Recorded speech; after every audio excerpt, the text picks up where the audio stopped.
up in the tradition of Thomas Aquinas and Descartes. Όπου η αλήθεια είναι adequatio rei et intellectus. Η αλήθεια είναι σύμπτωση του πράγματος με την έννοια του πράγματος. According to which truth is the coincidence, thank you, of the thing with the meaning of the thing. Αυτή η σύμπτωση ορίζει και εξαντλεί την αλήθεια. And this coincidence defines and completely exhausts the truth. Νόημα και πράγμα. Meaning and thing. Η εμπειρία δεν έχει θέση. Experience has no place there. Αρκεί η νοητική σύλληψη του πράγματος να ορίσει την αλήθεια του και να την εξαντλήσει. It is enough to conceive the concept of the thing is enough to conceive and completely exhaust what truth is. Κόκκιτο έργο σου. I think, therefore I exist.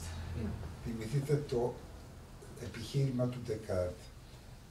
Ο Θεός υπάρχει με τη βεβαιότητα που έχω ότι το άθροισμα των γωνιών ενός τριγώνου ισούται με δύο ορθές. Το άθροισμα των γωνιών ενός τριγώνου.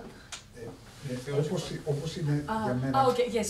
So God exists in the same way as the mathematical axiom that the sum. The engineer here. The sum of the angles. Yes, say that in engineering lingo. The sum of the angles of a triangle is. Yes. How can we begin to experience truth? Πώς μπορούμε να ξεκινήσουμε να έχουμε την εμπειρία της αλήθειας? Δεν ξέρω. I don't know. Δεν ξέρω να υπάρχει μια ειδική αφετηρία. Νομίζω ότι ίσως η αρχή της εμπειρίας να είναι το ερώτημα αν η εμπειρία μου και αν η προσωπική μου εμπειρία κοινωνείται. I don't know that there is a beginning point. Maybe the beginning point is asking oneself whether my personal experience can be communicated to others. Εάν όλοι οι άλλοι επιβεβαιώνουν την εμπειρία που έχω και εγώ. If everybody else confirms the experience that I have.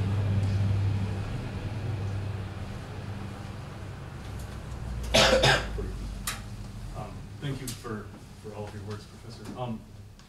I'm actually trying to write an article right now comparing your understanding of apatheticism or truth with Catholic personalist understandings of actually their use of phenomenology.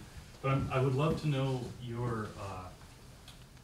opinion of the 20th century Catholic personalist movement in its reaction against scholasticism.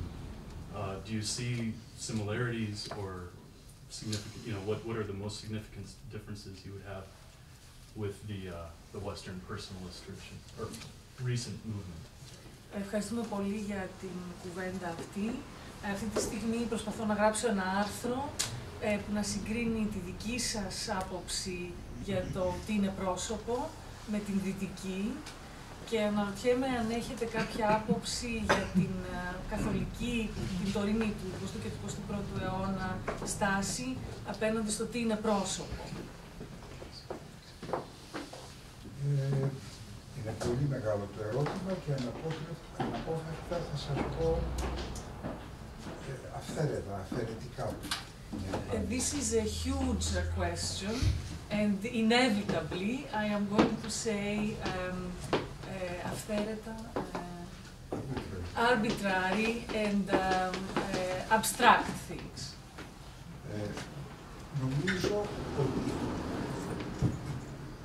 αυτό που χωρίζει την Δύση από την ελληνική παράδοση I believe that what differentiates, what divides the West from the Greek tradition είναι ότι αντιλαμβάνεται τον όρο person is that the West understands the term person ως συνώνυμο με τον όρο individual. as a synonymous to the term individual. Στην ελληνική γλώσσα οι δύο λέξεις διαφέρουν υπαρκτικά. In the Greek language, the two words are different in an existential way. Άτομον, Individual, άτομον, συγκροτείται από το α, το στερετικό, και το μη, από το τέμνο. is made up of two components. One is a, the privative a, and the other one is temno, which is a verb that means to cut out, to divide. Yeah. Επομένως, άτομο είναι το μη επιδεχόμενο περαιτέρω το μη. Θα το εξηγήσουμε. Okay. Therefore, the atom or the individual is the something that cannot be further divided. It cannot be cut up anymore.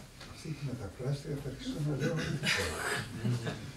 Δηλαδή, έχω μια πραγματικότητα, ένα υλικό δεδομένο.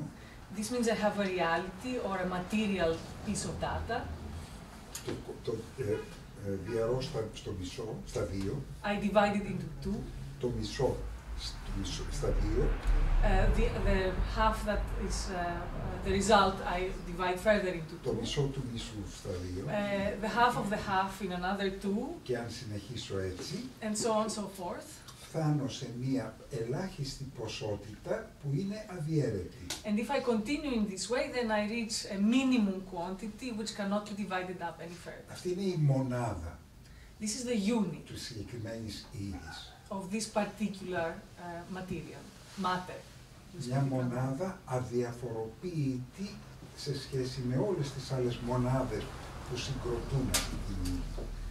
This is a unit that cannot be differentiated by comparison, by reference to all the other units that make up the same matter. Ο μόνος τρόπος να διαφοροποιήσω τις μονάδες αυτές είναι η αρρύθμιση.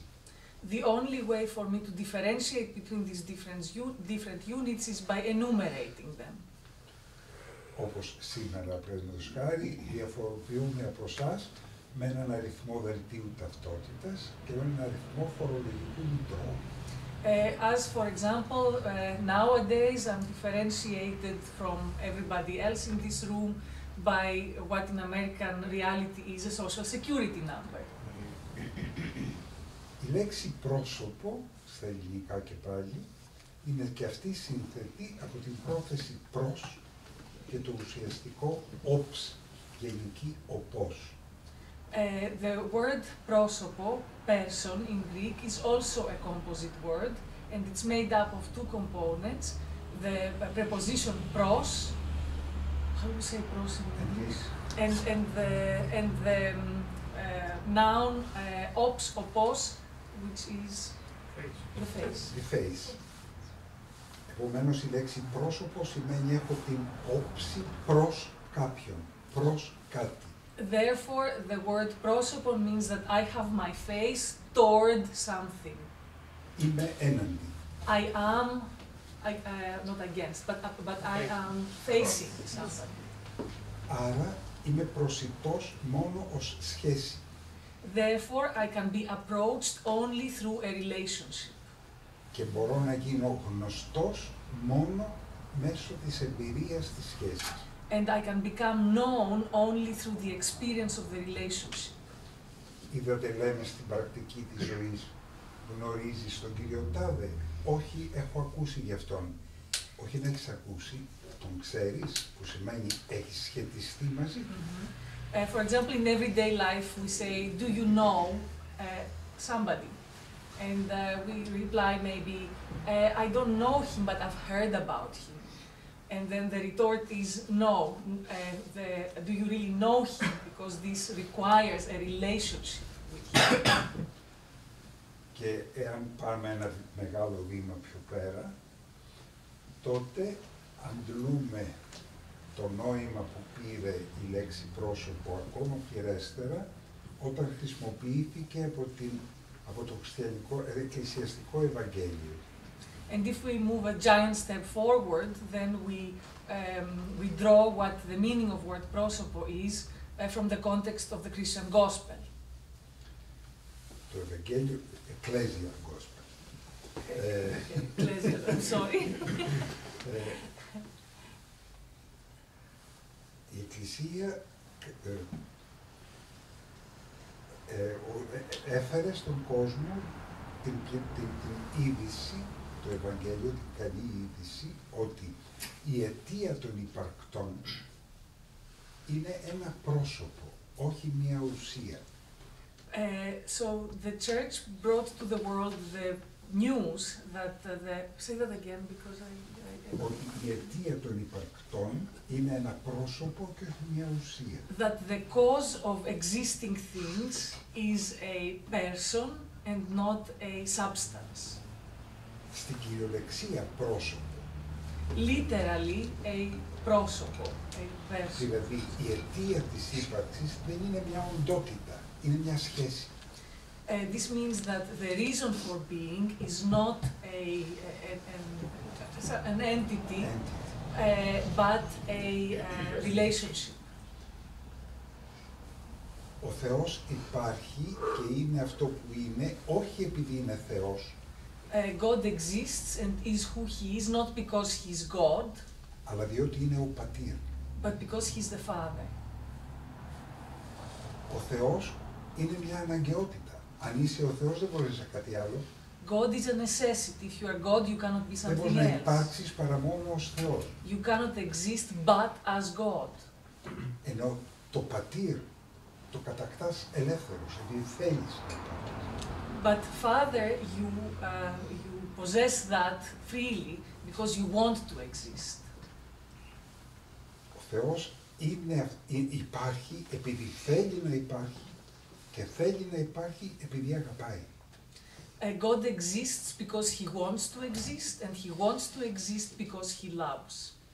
Και αυτή η θέληση δεν είναι ψυχολογική ή βουλητική. Είναι And this will is not psychological or out of desire. είναι υπαρκτικός τρόπος.